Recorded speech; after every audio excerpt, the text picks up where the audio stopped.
其實咧，我細個嗰陣時就已經開始中意睇粵劇。咁因為我住喺白沙灣咧，咁所以咧好細個唯一嘅娛樂就係神功戲。咁嗰陣時開始我就好中意啲花旦，就好中意睇戲。咁後來我移民95年移民溫哥華，就見到咦文化中心寫住白雪梅教粵劇，咁就好開心好雀躍。咁啊第一時間即係車都未曾識得點樣揸車去嗰條路，咁我就報名去上堂，咁咪開始真真正正咁去學粵劇。咁嗰陣時白老師都係好仔細嘅教得，咁啊叮板啊打拍子啊咁樣學起，咁啊跟住又學埋做戲啦、折子戲啦，又學圓場啦，點樣走、點樣搭圓台啦，咁係逐步逐步咁樣行，咁開始咁即係其實我係自細就好中意咯，咁所以我都好有心機去學。咁然之後咧95年開始學啦，97年老師已經話要叫我哋上台做戲，咁咁啱97年我就真係可以留喺溫哥華耐啲時間。咁98年咧我就開始第一次搭台板，就同老師做俏潘安洞房。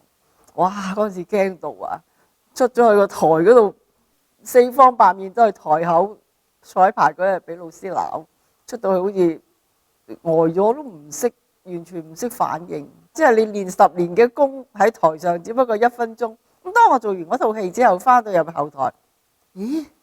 我做完㗎啦，我有冇漏嘢啊？咁樣，所以係好驚，嗰個印象係好深刻。咁但係我就真係醉心於粵劇。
其實我第一個老師咧就係白雪梅啦，咁就係從一張白紙開始就跟佢學啦。咁我哋嘅感情係好深厚嘅。咁啊，我哋其實跟佢都真係有超過10年咯。咁當然亦師亦友啦，係非常之感情係非常之深厚嘅。咁跟住開始我就認識咗文千歲、梁少森呢兩位大老倌。咁然之後我亦都係喺同一時間咧翻嚟香港嘅時間，我就揾文千歲師傅就執學唱歌啦，咁啊梁少森師傅就教身段啦。咁亦都好開心好榮幸，咁啊亦都曾經同華師傅喺溫哥華演出過。第一次認識華師傅，學咗戲之後就同佢喺溫哥華演出《朱變回朝之送別》。咁啊就係森師傅教同埋排啦。咁森師傅就幫我揾人做咗套好靚嘅戲服，哇好靚！華師傅、森師傅真係教咗我好多嘢，包括化妝。我記得我喺溫哥華要自己化妝噶嘛，因為溫哥華冇乜化妝師傅，咁我自己化妝。當時嚟講都好多人讚我個妝化得係好靚。曾經喺溫哥華咧，我都做過一個特輯啦，就係嗰個正月曲，我唔記得咗個名。以前嘅合晒河車啦，相信而家喺北美洲好多時都陸續有重播嘅。咁又播我同華師傅嘅《朱變回潮》啦，又播我同阿馮素雲做嘅《十釵》啦，又播我同吳千峰做嘅《韓琦殺廟》啦。咁就係多得阿毛耀新先生，佢喺電視台嗰度拍嗰個特輯。咁佢自己寫稿撰稿俾好多嘢我哋做司儀讀。咁我喺嗰邊做司儀嘅時候，亦都訪問過尹飛燕啦，咁啊何偉玲啦。咁同何偉玲我都結咗3次台緣㗎啦。咁師傅佢哋過咗去溫哥華之後呢，咁我喺香港就跟阿黃勝全老師就操曲啦，學唱粵曲啦，繼續。而家我將準備喺呢個西九做嘅《洞庭送別》，就拍我哋嘅師妹，而家係華師傅嘅入室弟子，即係我哋係師妹啦。其實同阿千山做呢個《洞庭送別》，咁就跟阿宋洪波太太黃慧玲學身段。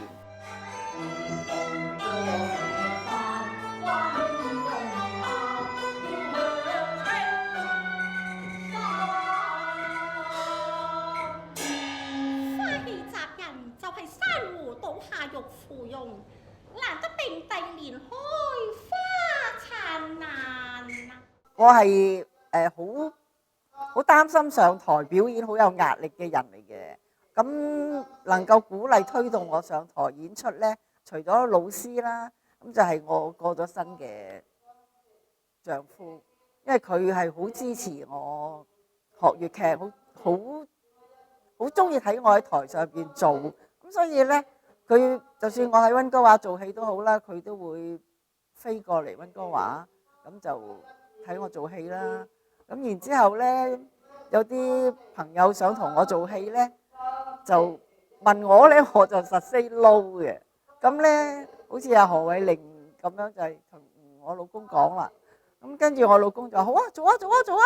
咁跟住呢，咁我就唯有又做啦。咁其實佢俾我嘅鼓舞係好大嘅。佢因為我嘅緣故呢，佢靜雞雞走咗去學唱粵曲，走咗去跟黃綺雯老師學唱粵曲。咁黃綺雯老師其中都係我一個學唱歌嘅老師嚟嘅。我老公呢就係我忠實嘅 fans 嚟嘅。咁呢，但係佢呢就係一個琵琶高手嚟嘅。咩叫琵琶高手呢？就專彈嘅。咁呢佢就係成日教我唱歌啦。但係其實佢係業餘過我好多咯。咁但係佢俾我嘅忠告呢就係話，佢話老婆，如果我聽到我係一個觀眾，我聽見覺得唔好聽，我話俾你聽咯。佢話，但係你其他嘅朋友人哋唔會話俾你聽噶嘛。咁所以呢，佢俾我批評係好多嘅。咁包括有啱又有錯咯。咁但係都好嘅，即係起碼你有一個真心咁同你講嘢嘅人嘅朋友嘅親人。咁佢一定好似佢話齋，我唔會害你噶嘛。咁所以聽咗之後呢，我就覺得啱嘅我咪收咯，唔啱嘅我就嘻嘻咁，就係咁咯。咁所以老公喺粵劇嚟講，喺我方面佔咗好重嘅位置。所以其實佢走咗之後，我就已經停咗冇做好多年嘅啦。尤其是個女啊，成日叫我翻出嚟做啦，你做得咁好，做咩唔做呢？咁啊叫埋嗰啲朋友鼓勵我出嚟做喎。咁我仔亦都係相當之支持我嘅。咁所以變咗呢幾年我翻出嚟玩，最主要都係個女。咁個女亦都成日鼓勵我翻出嚟玩，咁好開心嘅。做戲係好開心嘅。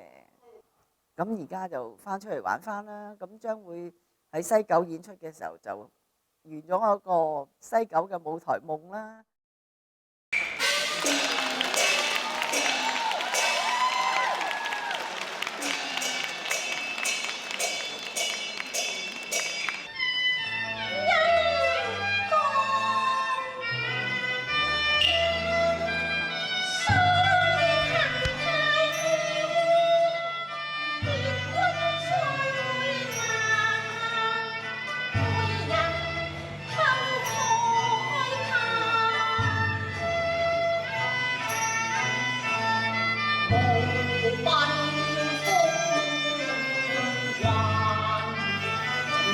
歌有淚橫。